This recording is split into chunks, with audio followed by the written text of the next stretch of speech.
jalan yang lurus. Inilah bagaimana sempurnanya sholat kita. Sempurnanya sholat seseorang terimplementasi bagaimana seseorang itu setelah sholat.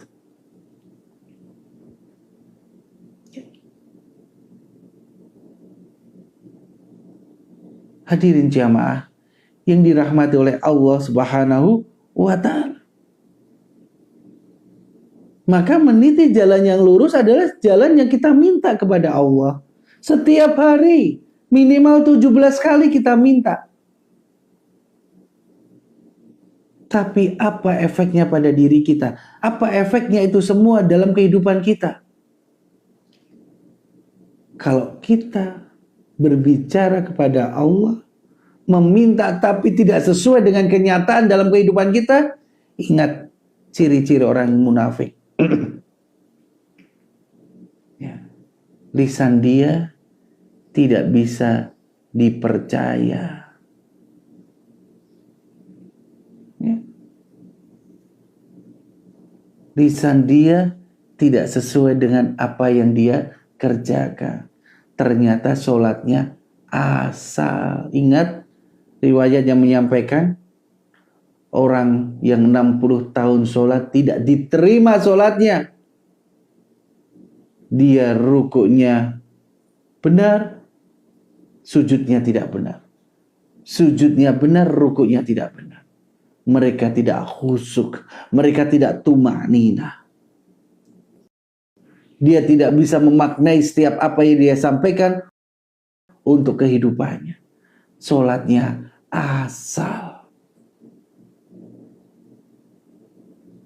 Pertanyaannya, apakah sholat kita asal? Apakah sholat kita sudah tercermin dalam kehidupan kita? Apakah sholat kita bisa menjadi dasar kehidupan kita lebih baik? Bagaimana sesungguhnya amal-amalan kita saat ini? Bagaimana sesungguhnya keadaan kita saat ini kalau saat ini kita dihadapkan kepada Allah Subhanahu wa Ta'ala? Maka jangan puas dengan amalan-amalan kita. Beramalah sampai akhir hayatmu dan persiapkan kematianmu dengan hal-hal yang baik yang akan bisa mengalirkan pahalamu saat engkau ada di alam kubur. Ya. Persiapkan itu semuanya. Termasuk mendidik anak-anak kita dengan ibadah-ibadah yang benar. Mendidik anak kita bagaimana cara berbakti kepada kedua orang tua. Hadirin jamaah yang dirahmati oleh Allah Subhanahu wa Ta'ala. Maka dari itu jamaah, mari kita pelajari bagaimana kita bisa istiqomah di jalan lurusnya Allah Subhanahu wa Ta'ala. Ya.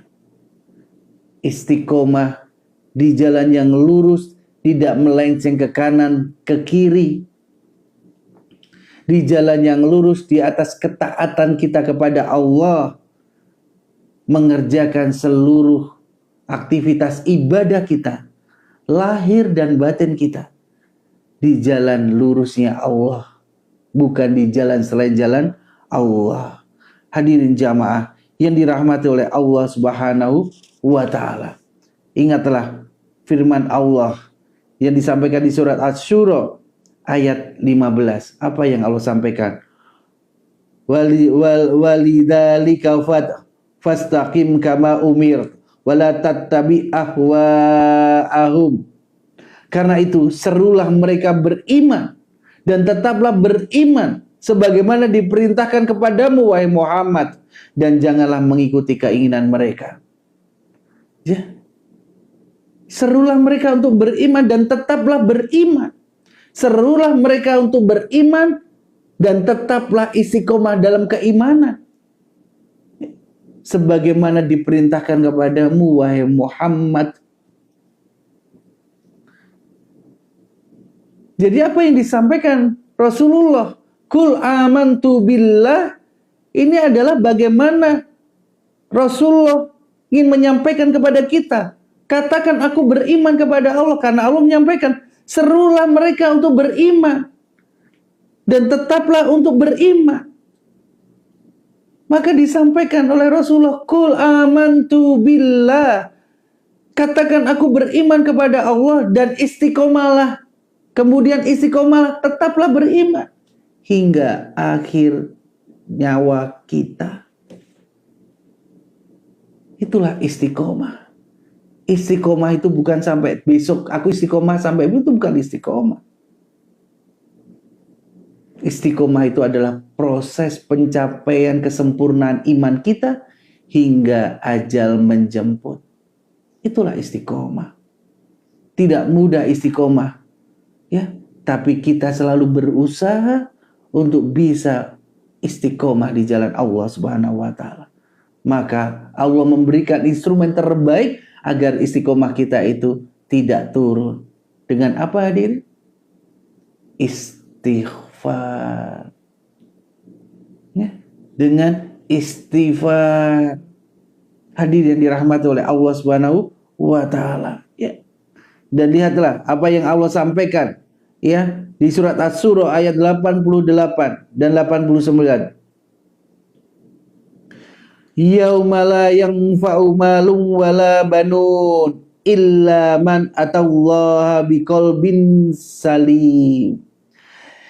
Yaitu pada hari ketika harta dan anak-anak tidak berguna kecuali orang-orang yang menghadap Allah dengan hati yang bersih, qalbun salim. Anak-anakmu tidak berguna, hartamu tidak berguna.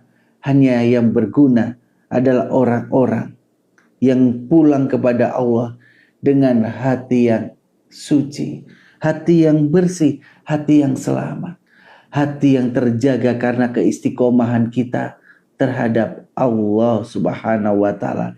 Istiqomah dalam menjalankan ibadah-ibadah, ikhlas karena Allah, ittiba Rasulullah sallallahu alaihi wasallam. Dan ini sudah disampaikan tadi, bahwasanya Allah itu tidak butuh wajahmu, Allah tidak butuh hartamu, Allah itu tidak butuh juga kedudukanmu di dunia. Yang Allah butuhkan itu hatimu dan amalmu, bagaimana keadaan hati kita saat kembali kepada Allah dan apa yang kita bawa menghadap Allah berupa amal-amal soleh itu.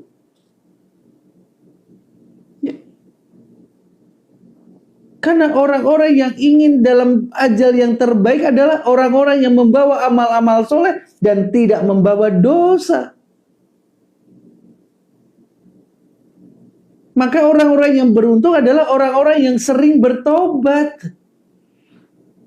Orang-orang yang sering bertobat itu sadar bahwasanya dia itu tidak luput dari dosa. Istighfar kita menggugurkan dosa-dosa kecil kita. Taubat kita akan menggugurkan seluruh dosa kita.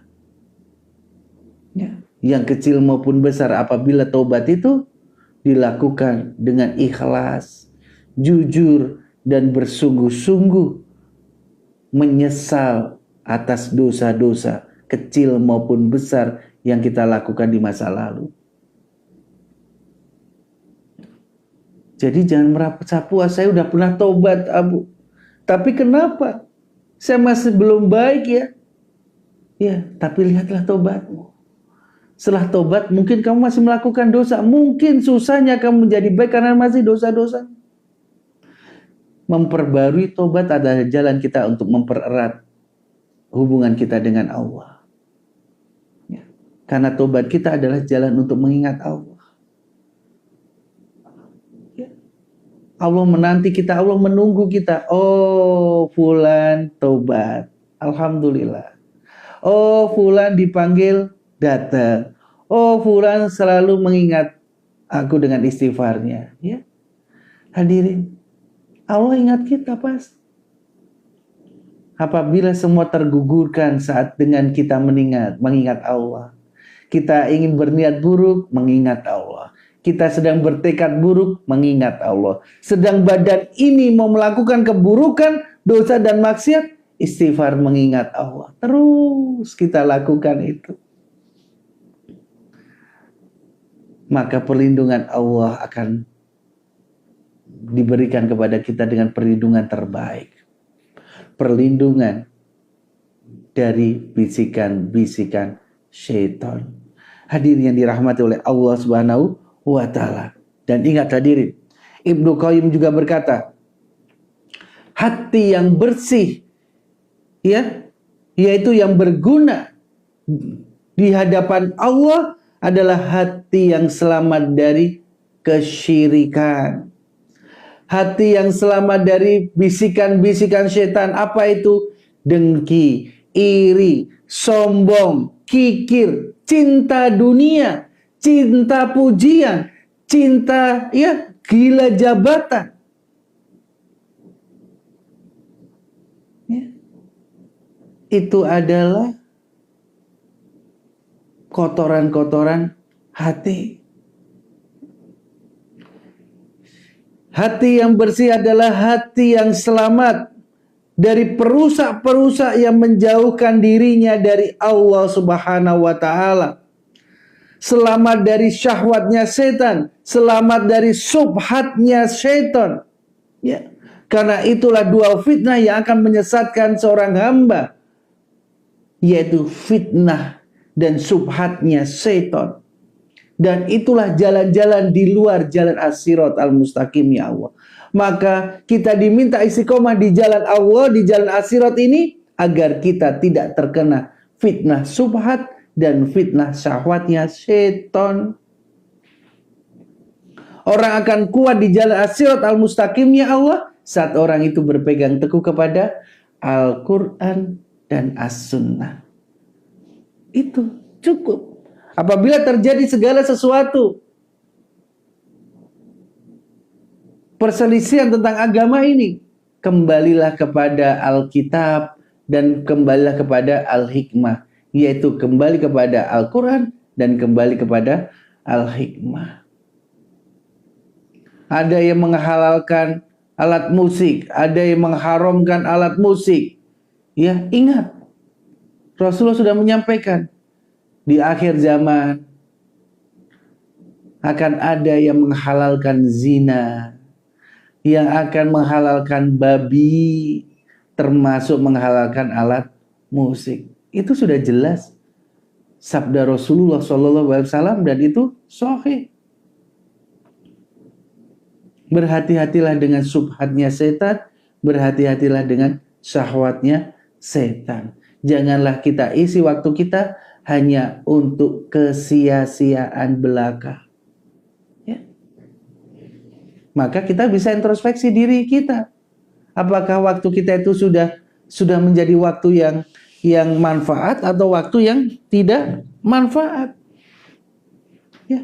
Hadirin jamaah yang dirahmati oleh Allah Subhanahu wa Ta'ala. Ya.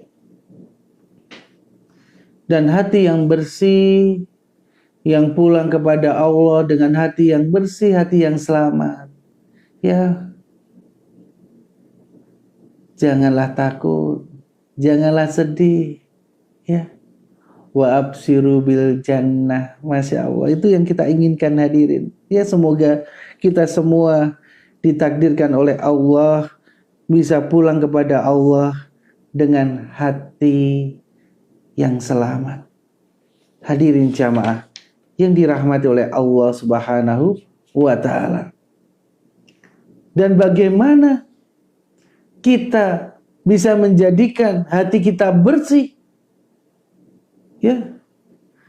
Hati kita bisa bersih apabila kita selamat dari 5 perkara. Perkara pertama adalah hati kita bisa bersih saat hati kita selamat dari kesyirikan. Karena hidup kita di dunia ini untuk berlepas diri kepada kesyirikan. Berlepas diri kepada pelaku-pelaku syirik. Jamaah, kesyirikan, apabila kita jatuh kepada kesyirikan, maka ingatlah syirik itu adalah dosa besar, dosa yang tidak diampuni oleh Allah Subhanahu wa taala. Apabila kita meninggal dalam keadaan syirik, maka Allah tidak akan mengampuninya. Sesungguhnya syirik itu adalah penghapus seluruh amalan-amalan ibadah kita. Ingat, syirik itu penghapus seluruh amalan-amalan ibadah kita. Maka jangan sampai kita jatuh kepada syirik. Maka lihatlah diri kita. Lihatlah rumah kita. Lihatlah keluarga kita. Apakah masih ada kesyirikan yang menempel pada itu semuanya? Lihatlah rumah kita. Tidak akan rumah ini menjadi rumah yang berkah apabila rumah itu menjadi rumah yang dihuni oleh syaitan. Ada seperti jimat-jimat, ya, pesugihan-pesugihan, pusaka-pusaka yang dikeramatkan, ya. Apabila masih ada seperti itu, maka musnahkan. Musnahkan karena Allah, ya. Kita sedang berjihad dari kesyirikan. Berjihad untuk menjauhkan diri kita dari kesyirikan. Abu, nanti kalau ada apa-apa, bagaimana kalau saya musnahkan nanti ada apa-apa? Ingat, masih ada Allah Subhanahu wa taala. Jangan takut. Saat engkau tegak berperang akan, ya, musuh kita yaitu syaitan, ya, kita sedang berjihad di jalan Allah. Jangan takut. Kematian itu pasti. Ya. Kematian terbaik adalah saat kita dalam kematian membela agama Allah. Ya. Dan apabila keluarga kita masih memakai kesyirikan, jimat yang lain-lain, dan itu meyakini bahwasanya jimat itu yang melindunginya, syirik, dan itu termasuk syirik besar. Bahkan ada yang menyampaikan syirik besar itu mengeluarkan dari keislaman. A'udzubillahi min dzalik. Ya. Maka hadirin, jangan sampai itu terjadi pada diri kita. Musnahkan. Ya. Musnahkan. Ya, hadirin yang dirahmati oleh Allah Subhanahu wa taala. Maka hindarkan diri kita dari syirik dan kembali untuk mentauhidkan Allah Subhanahu wa taala. Tinggalkan syirik, musnahkan hal-hal yang mungkin ada di dompetnya antum-antuna semuanya, ya. Ada kertas yang dilipat-lipat, kain yang dilipat-lipat, ada tulisan Arab yang dibilang itu adalah, ya, keselamatan, ya. Yang mempunyai keselamatan kita, yang memegang kita itu Allah. Yang tahu bagaimana kita itu Allah. Bagaimana masa depan kita itu Allah. Ya, yang perlu kita lakukan adalah meneliti kebaikan hari ini. Biarlah yang menentukan masa depan kita adalah Allah. Tapi kita ingin kebaikan hari ini agar Allah memberikan kebaikan pada kita di masa depan. Ya, hadirin jamaah yang dirahmati oleh Allah Subhanahu wa taala. Tinggalkan syirik, kembali mentauhidkan Allah Subhanahu wa taala.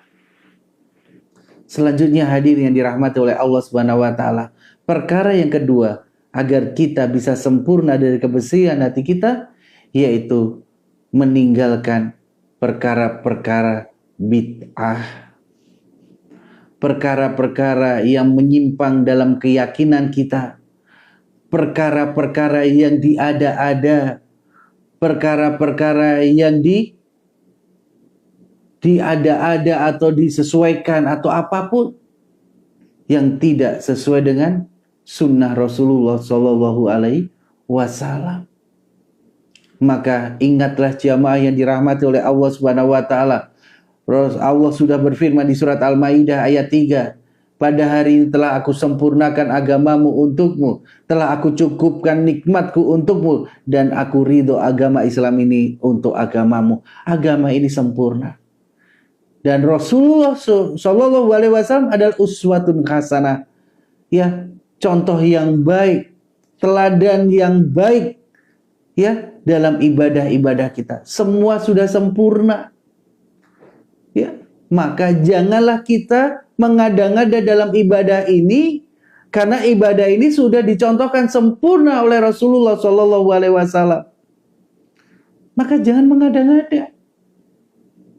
Ya, cukup apa yang dilakukan Rasulullah lakukan. Oh, ini bagus kok, walaupun tidak dipakai dikerjakan Rasulullah, tapi ini bagus kok. Ya, jangan. Walaupun itu bagus, kalau tidak ada contohnya dari Rasulullah, tinggalkan. Ingat, rukun diterimanya amal ibadah, ya, semua sepakat hadirin. Tidak ada yang berbeda pandangan tentang rukun diterimanya amal ini, yaitu lakukan ibadah ikhlas karena Allah. Yang kedua apa? Ayo, rukun ibadah, ayo biar Abu tanya. Rukun ibadah apa hadirin? Rukun diterimanya amal ibadah kita. Yang pertama apa? Yuk, ada dua. Rukun diterimanya ibadah kita apa? Silakan hadirin. Ada yang tahu? Ya. Rukun ibadah kita yang pertama niat ikhlas karena Allah, yang kedua adalah ittiba Rasulullah Shallallahu Alaihi Wasallam. Sudah jelas itu? Ya. Lakukan ibadah ikhlas kepada Allah dan apa? Dan lakukan ibadah sesuai dengan yang dicontohkan Rasulullah Shallallahu Alaihi Wasallam. Jangan menyimpang dari itu. Ya. Lihatlah, dikatakan ini adalah warisan nenek moyang, ini adalah warisan leluhur. Kata ustadz ini bagus, kata ustadz ini bagus, kata ulama ini bagus, Kiai Habib ini bagus. Tidak. Sebagus-bagusnya, sebaik-baiknya contoh dalam beribadah adalah yang dicontohkan Rasulullah Shallallahu Alaihi Wasallam. Ya. Bahkan 4 imam yang kita akui menjadi imam yang mempunyai pengikut paling banyak, Hambali, Maliki, Hanafi, Syafi'i. Ya hadirin, beliau menyampaikan, apabila perkataanku tidak sesuai dengan apa yang disunahkan Rasulullah Shallallahu Alaihi Wasallam, tidak sesuai dengan sabda Rasulullah, maka tinggalkanlah. Tapi apabila yang aku katakan itu sesuai dengan sabda Rasulullah, maka itu benar kataku. Itu yang disampaikan para imam. Ya. Imam saja menyampaikan itu, tidak memaksakan diri apa perkataannya itu keluar dari sunnah Rasul, maka tinggalkanlah. Tapi bagaimana, ya, memaksakan diri kita untuk mengikuti para kiai, para ulama, para habib, ya, tapi menyelisihi Rasulullah tetap kita lakukan. Ya hadirin, jadi rahmat oleh Allah Subhanahu wa taala. Maka para pendahulu lah yang kita lihat sebaik-baiknya, ya, adalah salafus soleh, yaitu para sahabat, tabi'in, tabi'ut, tabi'in. Kita tidak pernah bertemu Rasulullah. Ya, Rasulullah menyampaikan, ya, aku mengkhawatirkan, ya, bagaimana saudara-saudaraku. Ya. Aku akan bersama saudaraku. Ya, wahai Rasul, aku ini saudaramu, para sahabat. Tidak. Kalian adalah sahabatku. Saudaraku adalah ya umatku yang tidak pernah bertemu denganku tapi beriman kepadaku. Wah Rasulullah, bagaimana engkau bisa tahu kalau itu adalah saudaramu kelak di hari kiamat? Apakah engkau tidak bisa membedakan mana yang gelap dan mana yang terang? Saudara-saudaraku adalah kelak saat di hari kiamat, dia bercahaya karena imannya. Ya. Jadi, maka hadirin, jagalah diri kita agar selalu mengikuti sunnah-sunnah Rasulullah Shallallahu Alaihi Wasallam. Ya, katanya kita kan adalah berpegang kepada Al-Quran dan As-Sunnah, tapi hanya di mulut. Kita masih datang kepada ahli-ahli syirik. Ya, kita masih melakukan ibadah-ibadah yang tidak ada contohnya. Bahkan ibadah yang dikatakan ibadah tapi mendekatkan kita kepada kesyirikan. Ya. Itu yang terjadi. Maka berhati-hatilah. Tidak ada hati yang bersih apabila kita masih terkena perkara-perkara yang bid'ah. Ya. Maka katakan suatu kebenaran, katakan kebenaran.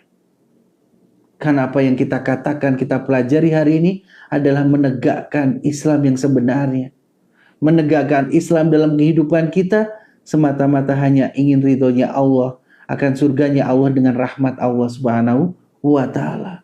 Hadirin jamaah yang dirahmati oleh Allah Subhanahu wa Ta'ala. Selanjutnya, tidak ada bersihnya hati saat kita masih terkena fitnah syahwat dan subhatnya syaitan. Ya.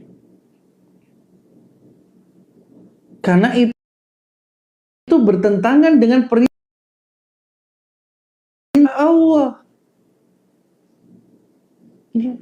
Kita melakukan dosa dan maksiat mengikuti hawa nafsu kita. A'udzubillahi min dzalik. Maka jangan kita mengikuti hawa nafsu hanya untuk dunia. Nah, hadirin, yakinlah hadirin, mari kita pelajari ini. Yakinlah pada diri kita, demi Allah Abu sampaikan. Apabila kita melakukan dosa maksiat yang kita lakukan saat ini, yakinlah pada titik tertentu kita akan menyesal akan apa yang kita lakukan. Demi Allah Abu sampaikan ini. Maka Abu hanya bernasihat buat Abu sendiri dan buat kita semuanya. Jangan sampai kita menyesal dengan dosa dan kemaksiatan kita. Bahkan kita ya mempunyai efek dari dosa dan maksiat kita sampai kita menyalahkan orang lain. Bahkan kita menyalahkan Allah akan ujian-ujian yang Allah turunkan kepada kita. Sesungguhnya ujian Allah itu ada karena apa yang sudah kita lakukan. Ingat, Allah berfirman di surat Asy-Syura ayat 30. Ya, musibah yang terjadi kepada hambaku, ya, musibah yang terjadi kepada hambaku adalah diakibatkan oleh tangan mereka sendiri. Itu yang terjadi jamaah. Jadi jangan menyalahkan orang lain, menutupi kekecewaanmu karena apa yang sudah kalian, ya, yang sudah kalian lakukan, ya. Ingat surat Asy-Syura ayat 30, ya. Segala sesuatu yang terjadi kepada kita hari ini itu akibat dari tangan kita sendiri. Maka berhati-hatilah bersikap, berhati-hatilah dalam bertindak, ya. Lihatlah apa manfaatnya dan lihatlah apa efek dari apa yang kita lakukan. Ingat, dosa yang maksiat yang kita lakukan pasti akan membuat kita ya menyesal. Pasti, ya Allah kenapa aku dulu melakukan itu. Nah itu, makanya Abu mengingatkan buat diri Abu dan buat kita semuanya. Jangan sampai kita menyesal dengan apa yang kita lakukan. Tidak ada penyesalan apabila kita melakukan kebaikan, ibadah, ikhlas karena Allah Subhanahu wa Ta'ala. Tidak. Karena apa? Karena janji Allah itu tidak akan mungkin diingkari oleh Allah. Tapi janji manusia, dunia pasti akan kita tinggalkan. Bahkan pasti akan ingkar. Tapi Allah, apabila janjinya tidak ditepati di dunia, maka ingat, Allah akan memberikannya di akhirat. Dan ingat, Allah memberikan satu rahmat di dunia, dan Allah akan memberikan 99 rahmat kelak di akhirat. Dan orang-orang yang merasa aman karena dosa dan maksiatnya, ingat, Allah menunda azab orang-orang yang zalim. Ya. Saat kita melakukan dosa dan maksiat, ingatlah kita sedang menzalimi diri kita. Keburukan, kemaksiatan, dosa kita itu sebenarnya adalah efeknya kita sedang memberikan keburukan kepada kita. Sesungguhnya kita sedang menzalimi diri kita sendiri. Mungkin kita sadar kita menzalimi orang lain, kita menggibahi orang lain, tapi sesungguhnya kita sedang memberikan kezaliman kepada diri kita sendiri. Kita sedang memupuk dosa pada diri kita sendiri. Kita sedang mempersiapkan bara api untuk kita sendiri kelak di akhirat karena dosa dan kemaksiatan kita. Jangan sampai kita menyesal karena kita tidak pernah menjalankan perintah-perintah Allah, tapi malah menjalankan apa-apa yang dilarang Allah, yaitu dosa dan maksiat. Ingat, dosa dan maksiat yang kita lakukan sejatinya kita sedang mempersiapkan bara api. Mempersiapkan bara api untuk kita sendiri. Ya, maka berhati-hatilah. Terus Abu bagaimana? Istighfar, sabar, ikhlas karena Allah. Setiap ujian itu adalah jalan Allah ingin kita dekat. Setiap ujian itu adalah ingin Allah kita sabar. Setiap ujian itu Allah ingin menggugurkan dosa-dosa kita. Oleh karena itu, ya ambil keutamaannya, faedah dari setiap ujian. Agar kita tahu bahwasanya ujian Allah itu adalah bentuk kasih sayang Allah. Ya. Istighfar. Hilangkan penyakit hati dalam kehidupan kita. Selanjutnya jamaah yang dirahmati oleh Allah Subhanahu wa ta'ala. Kebersihan hati kita tidak akan mungkin kita bisa capai apabila kita lalai kepada Allah. Lupa terjadi sesuatu, bukannya istighfar tapi mengucapkan binatang. Ya, banyak nggak yang terjadi seperti ini? Abu tanya sekarang. Saat kita melihat sesuatu, bukan istighfar yang kita ucapkan, tapi binatang-binatang yang kita ucapkan. Apakah pernah ya saudara-saudaraku melihat dan mendengarkan itu semuanya? Ya, itulah keadaan akhir zaman. Yang keburukan, keharaman yang tidak boleh oleh Allah sudah dibiasakan, merasa biasa. Tidak takut dosa, bahkan dijadikan budaya kalimat-kalimat itu. Tapi lihatlah orang-orang yang beriman. Saat melihat sesuatu yang mungkin maksiat, melihat sesuatu yang tidak baik, langsung dia mengingat Allah. Astaghfirullahaladzim. Astaghfirullahaladzim. Sebaik-baiknya kita hadirin, jagalah pandangan kita, tundukkan pandangan kita, ya. Berikan hak jalan itu, ya. Hadirin jamaah yang dirahmati oleh Allah Subhanahu wa ta'ala. Maka jaga lisan kita ini. Ingatlah Allah. Ya. Maka berhati-hatilah. Ingatkan, nasihati orang-orang yang seperti itu. Enggak apa-apa. Astagfirullah. Ya, ukti, fulan, fulana. Itu kata-kata yang enggak bagus. Istighfar kepada Allah. Ya. Selalu terus mengingatkan, biarkan orang lain itu marah kepada kita saat kita menasihati dengan adab yang baik, silakan, gak apa-apa. Tapi bukan menasihatinya dengan mengolok-olok, kamu, mulutmu itu gak bagus, gini, jangan. Tapi menasihati, fulan, apa yang engkau ucapkan tadi buruk bagimu. Maka jagalah hatimu, jagalah lisanmu, istighfar kepada Allah. Saat engkau melihat sesuatu yang tidak baik di matamu, maka istighfarlah. Jangan sekali lagi mengeluarkan kalimat-kalimat buruk. Ingat, Allah melihat kita, Allah mengawasi kita, dan ingat, malaikat mencatat semuanya. Kalau engkau beristighfar kepada Allah, Allah akan mencatat malaikat akan mencatat kebaikan. Tapi saat engkau bukan mengingat Allah, tapi engkau mengatakan hal yang diharamkan oleh Allah, maka malaikat akan mencatat dosa bagimu. Apakah tujuan kita hidup itu untuk memupuk dosa? Bukan, tidak. Tujuan kita hidup itu untuk menggugurkan dosa dan tidak melakukan dosa. Tujuan hidup kita itu untuk beribadah, untuk amal soleh. Jadi mana yang akan kita pilih? Jalan apapun yang kita pilih, semua akan dipertanggungjawabkan di hadapan Allah Subhanahu wa Ta'ala. Tidak ada yang lain. Dan hadirin, perbanyaklah zikir, perbanyaklah mengingat Allah, manfaatkan waktu-waktu kosong Anda.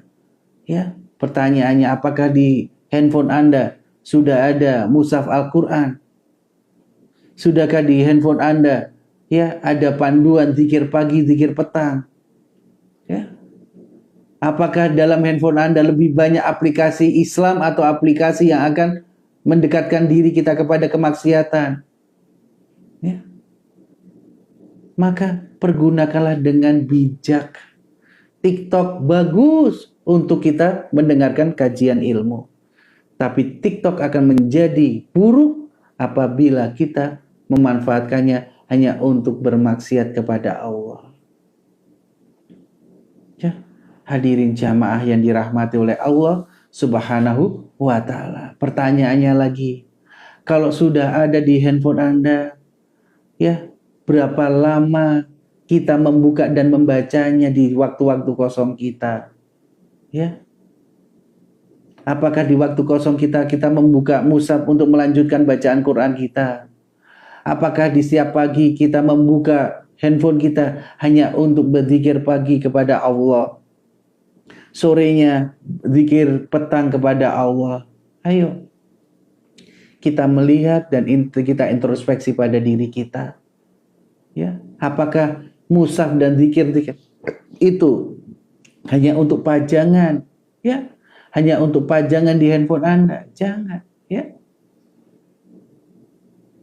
Maka jagalah diri kita selalu mengingat Allah Subhanahu wa Ta'ala. Alhamdulillah kita bisa 1 jam, 1,5 jam, bahkan bisa 2 jam sama-sama belajar, mengoptimalkan waktu kita untuk kita mengingat Allah, untuk kita tolabul ilmi, bersyukur. Tapi tidak cukup hanya ini.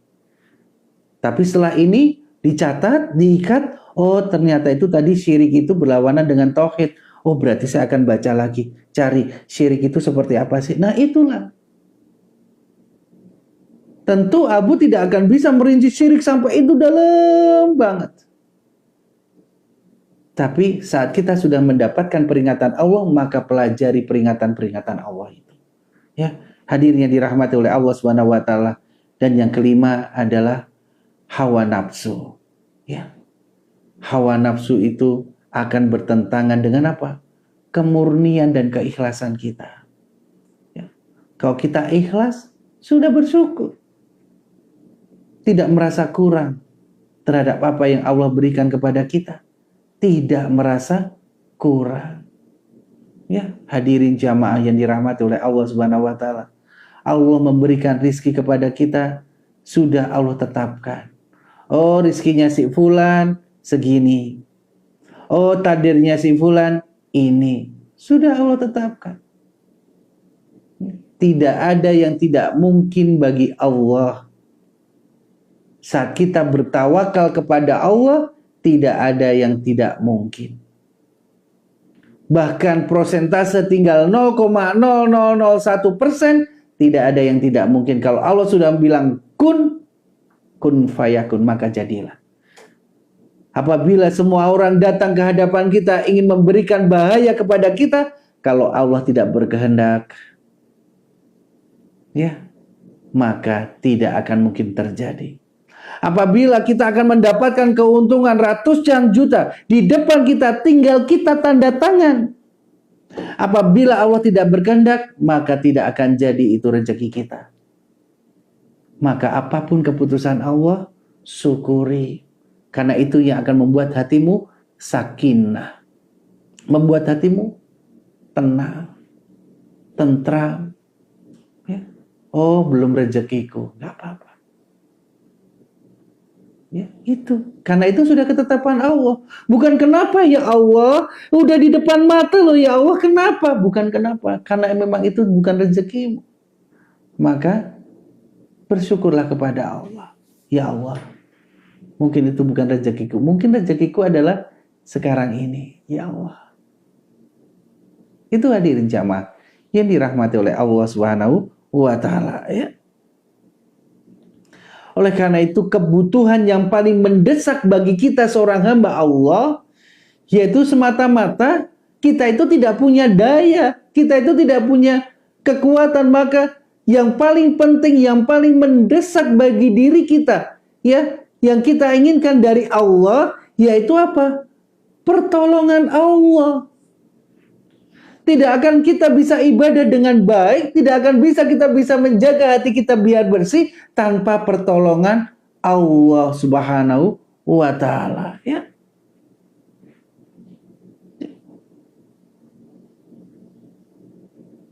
Yakin.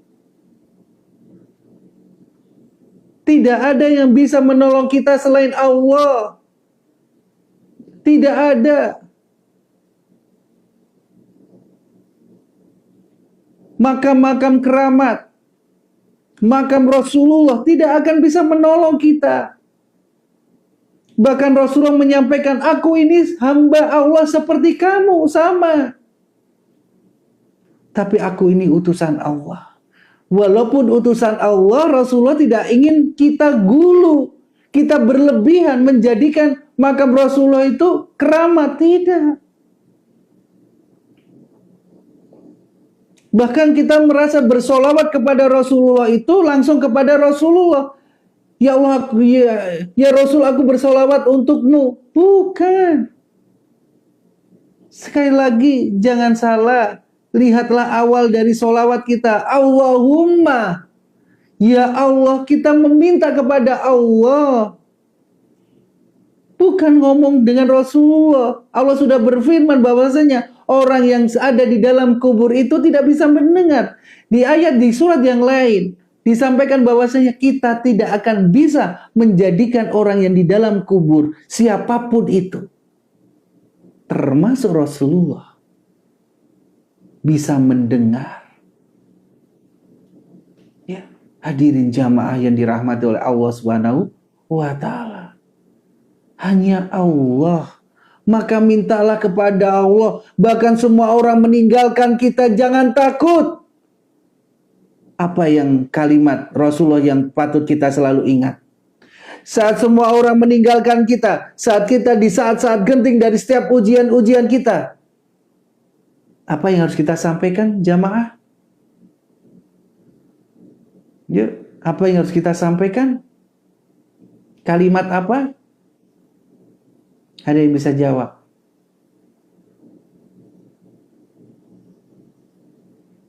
Bagaimana kalimat kita bertawakal kepada Allah saat kita ada di dalam kesulitan yang sangat mendesak, orang lain pada meninggalkan kita? Apa yang harus kita ucapkan? Ya, apa yang harus kita ucapkan? Bukti ketawakalan kita kepada Allah Subhanahu wa taala yang disampaikan Rasulullah kepada Abu Bakar. Ayo, yang dikatakan Rasulullah kepada Abu Bakar. Ayo, la tahzan. Seterusnya, innallaha ma'ana. La tahzan. Jangan sedih, jangan takut. Sesungguhnya Allah selalu bersama kita. Orang lain boleh meninggalkan kita, tapi yakinlah Allah bersama kita. Itulah bentuk ketawakalan kita, berserah diri kepada Allah. Bagaimanapun permasalahan kita, masih ada Allah. Ya, masih ada Allah Subhanahu wa ta'ala. Ya, hadirin. Agar apa? Agar kita memurnikan keikhlasan kita dalam beribadah. Ya, Setiap apapun ketentuan Allah itu adalah kebaikan bagi kita. Yakinlah, setiap ujian Allah itu pasti ada hikmah dari setiap ujian itu, pasti tidak akan mungkin tidak. Ya, pasti. Maka berdoalah, ya Allah, Engkau uji aku ikhlas ya Allah, dan aku yakin setiap ujianmu itu pasti Engkau akan memberikan hikmah kepada aku, memberikan ilmu kepadaku. Maka bismillah ya Allah, aku akan hadapi ujianmu ikhlas karenamu ya Allah. Berilah aku petunjuk, pertolongan agar aku bisa lancar dalam menghadapi ujianmu, bersabar dalam menghadapi ujianmu. Ya, makna itu semua dengan keutamaan-keutamaan kebaikan. Setiap ujian itu harusnya untuk memperkaya amalan-amalan ibadah kita, bukan malah untuk mendekatkan diri kita kepada dosa dan maksiat. Jamaah yang dirahmati oleh Allah Subhanahu wa Ta'ala, ya. Maka kebutuhan yang mendesak pada diri kita selalu kita ucapkan jamaah di setiap sholat kita, ya. Iyyaka na'budu wa iyyaka nasta'in. Aku beribadah hanya kepadamu ya Allah. Aku mohon pertolongan hanya kepadamu ya Allah, agar aku bisa mudah beribadah kepadamu, agar aku bisa mudah dalam istiqomah di jalanmu. Tanpa pertolongan Allah kita tidak bisa apa-apa, hadirin. Maka dekati Allah. Maka dekati Allah. Semakin kita dekat dengan Allah, semakin pertolongan itu semakin dekat dengan kita. Tapi kadang kita lalai. Semakin Allah menguji kita, bukan semakin kita dekat dengan Allah, tapi kita malah menjauh dari Allah. Bagaimana pertolongan Allah itu bisa hadir kepada kita saat kita malah menjauh dari Allah? Sesungguhnya saat kita lebih dekat dengan Allah, pertolongan itu sebenarnya lebih dekat sekali kepada kita. Lebih dekat lagi kita dengan Allah, lebih dekat lagi saat kita yakin. Tapi kadang kita itu tidak yakin, bahkan kita berputus asa atas rahmat Allah. Maka Allah menyampaikan, jangan putus asa atas rahmatku. Sesungguhnya rahmatku itu dekat bagi orang-orang yang berbuat kebaikan. Masya Allah. Itu yang Allah sampaikan. Maka jangan menyerah, jangan putus asa, jangan sedikit-sedikit. Ya sudahlah, jangan. Ingatlah, ya, kalau ada parodi yang mengatakan ada emas, ya, yang jaraknya segini. Ini ada emas yang jaraknya segini. Ya. Saat kita mendapatkan emas sedikit, kita berpuas diri. Ya. Tapi yang dia mencoba untuk terus-menerus bertawakal kepada Allah, akhirnya dia mendapatkan yang besar. Ya. Bahwasanya kalau dia memang bertekad bulat, dia akan terus di jalan Allah. Pasti kemenangan akan kita dapatkan. Jangan putus asa menggapai kesuksesan sejati. Ya. Kalau kita tidak putus asa dan bekerja keras, insya Allah kesuksesan itu pasti akan kita dapatkan. Ya, yaitu surganya Allah yang sempurna. Jamaah yang dirahmati oleh Allah Subhanahu wa Ta'ala, ya. Oleh karena itu jamaah, ya, Ibnu Qayyim juga mengatakan, barang siapa di dunia ini diberikan petunjuk ke jalan yang lurus, yang dengannya para rasul diutus dan diturunkan kitab-kitab, maka akhirat kelak ia akan diberi petunjuk. Maka di akhirat kelak ia akan diberikan petunjuk agar selamat melewati jalan yang lurus yang membimbingnya ke surga. Negeri balasannya adalah surga. Sesungguhnya kekuatan seseorang hamba dalam menempuh sirat di dunia, maka seperti itu pula lah kekuatan saat berjalan di atas sirat di akhirat kelak. Hadirin, bagaimana keadaan kita di jalan sirat? Ya, di jalan sirat di akhirat itu cerminan bagaimana kita di jalan Allah sekarang.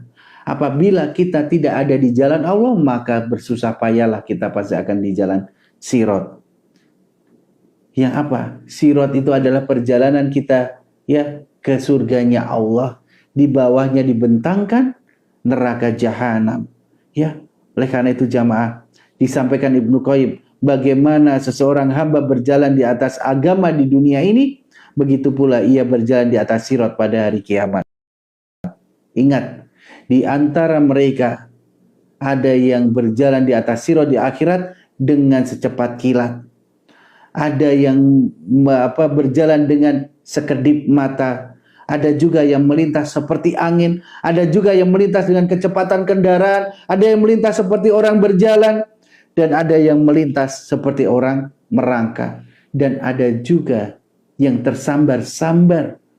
Ya, fitnah-fitnah dosa dan maksiat yang dia lakukan, tapi dia masih selamat. Tapi ada juga yang tersambar dosa dan kemaksiatan yang dia jatuh kepada neraka jahanam. Keadaan di sirotnya akhirat cerminan bagaimana keadaan kita di dunia. Kalau kita masih berteman dengan dosa dan maksiat itulah yang akan menjadi pengait-pengait kita di jalan as-sirat al-mustaqimnya Allah kelak di akhirat.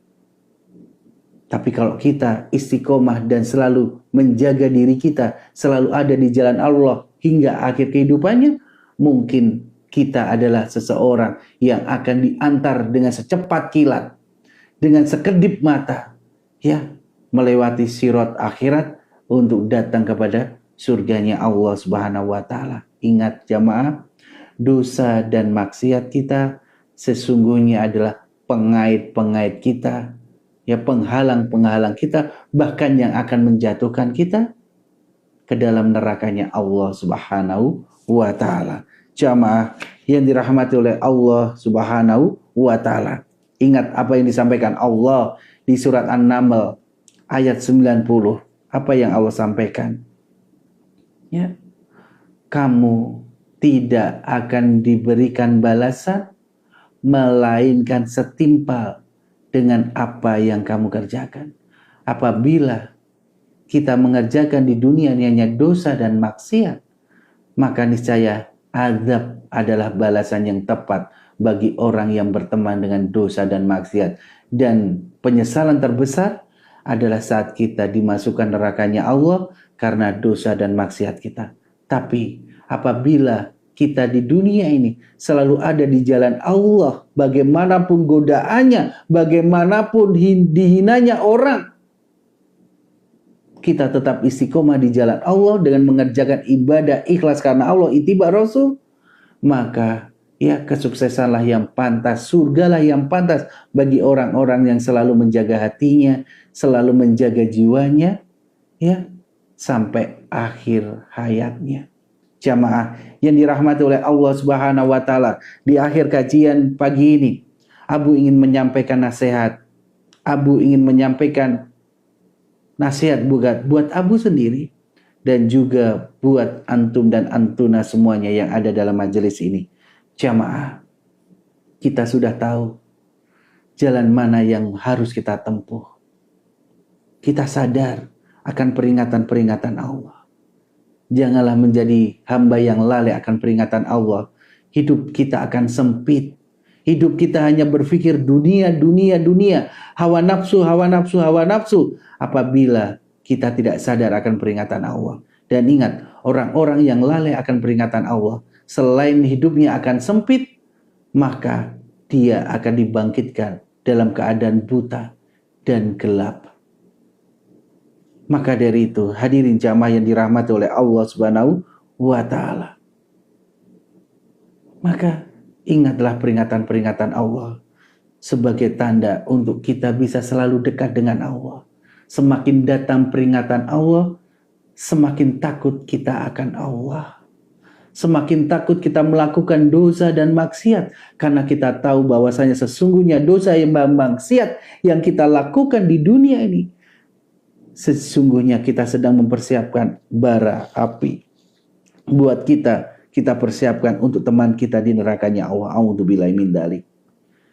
Sesungguhnya dosa dan maksiat yang kita lakukan, ya, kita sedang memupuk dosa dan keburukan buat diri kita. Cukup, jangan lagi. Jamaah, tetaplah istiqomah di jalan Allah. Perbanyaklah istighfar. Jangan mengucap binatang-binatang atau segala hal yang tidak disukai oleh Allah saat kita melihat kemaksiatan, tapi istighfar. Ya, dan selalu saling menasihati satu dengan yang lain. Allah berfirman di awal ayat ketiga surat Al-Asr, illal ladzina amanu wa amilus solihati. Sesungguhnya orang yang beruntung itu adalah orang-orang yang beriman, orang-orang yang selalu melakukan kebaikan, kebajikan, dan orang-orang yang soleh. Itulah orang-orang yang beruntung.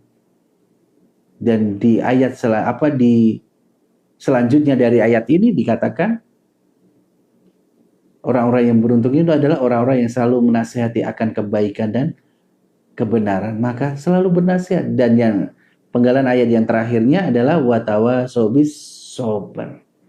Dan orang yang selalu bernasihat akan kesabaran. Saat saudara kita mendapatkan musibah, ya katakan sabar. Ya, inna lillahi wa inna ilaihi raji'un. Sesungguhnya kita itu milik Allah dan kita akan kembali kepada Allah. Tidak ada yang lebih baik kehidupan melainkan kehidupan di sisi Allah Subhanahu wa taala, kehidupan di jalan Allah Subhanahu wa taala. Ketenangan hati, kenikmatan, kebahagiaan, kekayaan sesungguhnya akan kita dapatkan saat kita ada di jalan Allah Subhanahu wa taala. Jamaah, jangan memikir kekayaan, hanya berpikir uang, uang, uang.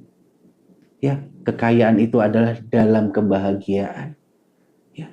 Orang itu kaya saat orang itu bahagia. Orang itu kaya saat orang itu hatinya tenang. Kekayaan bukan diukur dengan uang, uang, uang. Tidak. Kekayaan diukur bagaimana hati dan amalan-amalan kita. Maka istiqomalah di jalan Allah. Istiqomalah dalam meniti jalan as-sirat al-mustaqim ya Allah. Sesungguhnya apa yang kita lakukan dalam kehidupan kita, itulah cerminan bagaimana kelak kita di akhirat. Jangan pernah menzolimi orang lain. Jangan pernah membuat suatu keburukan bagi orang lain. Sesungguhnya apa yang kita lakukan itu, kita sedang memberikan keburukan. Allah tidak pernah menzolimi kita. Di ayat terakhir Allah juga menyampaikan di surat Al-Fusilat ayat 46. Ya, apa yang disampaikan, dan Robmu sama sekali tidak menzolimi hambanya. Tidak. Allah tidak menzolimi kita. Allah memberikan kebaikan pada diri kita. Allah ingin kebaikan dan punya rencana yang baik buat kita di masa depan dengan ujian-ujiannya Allah. Ucapkan innallaha ma'ana. Yakin Allah masih bersamaku dan masih ada Allah di setiap saat kita. Yakinlah. Jadi jangan takut. Jangan sedih. Allah selalu bersama kita. Pasti semakin kita bertawakal kepada Allah, semakin dekat pertolongan Allah itu kepada kita. Maka bertawakallah kepada Allah. Istiqomah di jalan Allah. Agar kita terselamatkan dan bisa menjaga hati kita.